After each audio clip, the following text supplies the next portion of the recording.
സ്നേഹബഹുമാനമുള്ള വചനയാത്രക്കാർക്ക് ആഗമനകാലം 4-ാം ഞായറിലേക്ക് സ്നേഹപൂർവ്വം സ്വാഗതം. ഇന്നത്തെ ചിന്തകളെ 4 ഭാഗങ്ങളായി ക്രമീകരിക്കുന്നു. 1. മറിയത്തിൻ്റെ യാത്ര.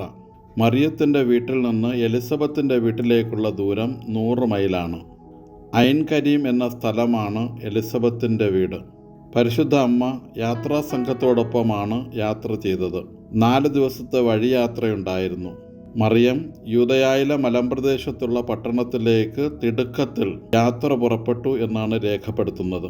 മറിയം യാത്ര ചെയ്തത് ഒറ്റയ്ക്കല്ല, യേശുവിനെ ഉദരത്തിൽ വഹിച്ചുകൊണ്ടാണ്. പരിശുദ്ധ മറിയം പരിശുദ്ധാത്മാവാൽ നിറഞ്ഞവളായിരുന്നു.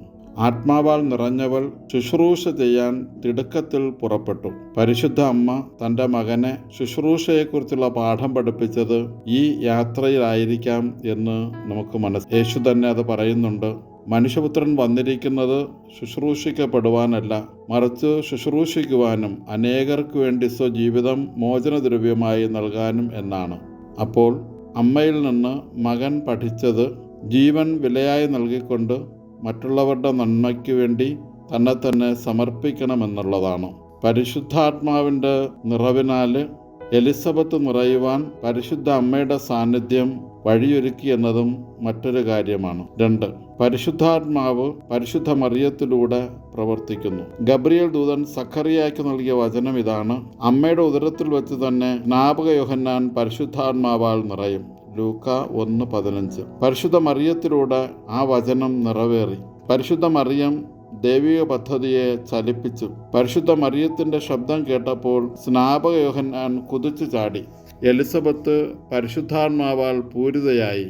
ലൂക്ക 1:41. മറിയം അവളുടെ സന്തോഷവും അവളിലെ രഹസ്യവും എലിസബത്തിനൊപ്പം പങ്കുവയ്ക്കുന്നു.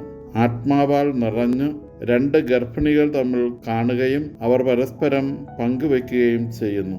3. പരിശുദ്ധ മറിയത്തെ അനുഗ്രഹിക്കുന്ന എലിസബത്ത്. എലിസബത്ത് പഴയ നിയമത്തിലെ ജായേലിനോടും യൂദിത്തിനോടും മൊഴിഞ്ഞ വാക്കുകൾ ഉപയോഗിച്ച് പരിശുദ്ധ മറിയത്തെ അനുഗ്രഹിക്കുന്നു. ന്യായാധിപന്മാരുടെ പുസ്തകം 5:24-27 വരെയും യൂദിത്തിൻ്റെ പുസ്തകം 13:18. യൂദിത്തും ജോയേലും ഇസ്രായേലിൻ്റെ ശത്രുസൈന്യങ്ങളെ തടഞ്ഞു നിർത്തുന്നതിൽ കാട്ടിയ വീരോചിതമായ വിശ്വാസത്തിൻ്റെയും ധൈര്യത്തിൻ്റെയും പേരിൽ അനുഗ്രഹീതരായിരുന്നു. ജായേലും യൂദിത്തും ശത്രുപക്ഷത്തെ പട്ടാള മേധാവികളെ വധിച്ചപ്പോൾ ഇസ്രായേലിൻ്റെ വിജയം ഉറപ്പായി. എന്നാൽ തകർക്കപ്പെടുന്ന ശത്രുവും നേടുന്ന വിജയവും മറിയത്തിൻ്റെ കാര്യത്തിൽ മഹത്തമമായിരിക്കും. കാരണം പാപത്തെയും മരണത്തെയും പിശാചിനെയും അവൻ്റെ തലയെയും തകർക്കുന്ന രക്ഷകനെയാണ് പരിശുദ്ധ അമ്മ പ്രസവിക്കുന്നത്.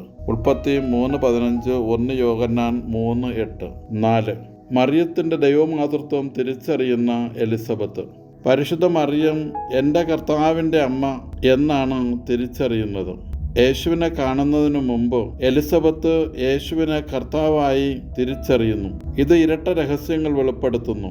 അവ: 1. യേശുവിൻ്റെ ദിവ്യത്വം, 2. മറിയത്തിൻ്റെ ദൈവമാതൃത്വം. പരിശുദ്ധ മറിയത്തെക്കുറിച്ചുള്ള ആദ്യ മരിയൻ സിദ്ധാന്തമാണ് പരിശുദ്ധ മറിയത്തിൻ്റെ ദൈവമാതൃത്വം. AD 431 എഫേസൂസ് കൗൺസിൽ ദൈവമാതൃത്വം നിർവചിച്ചു. 1964 ലൂമൻ ജേൺസിയും 53-ാം ഖണ്ഡികയിൽ പരിശുദ്ധ അമ്മയുടെ ദൈവമാതൃത്വം ഊന്നിപ്പറയുകയും ചെയ്തു. ദൈവമാതാവാകാൻ എലിസബത്ത് പറയുന്ന കാരണം കർത്താവ് അരുൾ ചെയ്ത കാര്യങ്ങൾ നിറവേറുമെന്ന് പരിശുദ്ധ മറിയം വിശ്വസിച്ചു എന്നുള്ളതാണ്. ലൂക്ക 1:45. ശാരീരികമായി എന്നതിനേക്കാൾ ദൈവവചനം പാലിച്ചു എന്നതാണ് ഏറെ പ്രധാനം. ഇത് വീണ്ടും യേശു ഊന്നിപ്പറയുന്നത് ലൂക്കായുടെ തിരുവചനം 11-ാം അധ്യായം 27-ാമത്തെ വചനത്തിലാണ്. എലിസബത്ത് മറിയത്തെ വിളിക്കുക എൻ്റെ കർത്താവിൻ്റെ അമ്മ, ദൈവമാതാവെന്നാണ്. പരിശുദ്ധ അമ്മ ദൈവവും മനുഷ്യനുമായ യേശുക്രിസ്തുവിൻ്റെ അമ്മയാണ്. എല്ലാവർക്കും യേശുവിൻ്റെ ജനന തിരുനാളിൻ്റെ സ്നേഹപൂർണമായ മംഗളങ്ങൾ ആശംസിക്കുന്നു. സ്നേഹപൂർവ്വം, ഫാദർ നിക്കോളാസ് ടി.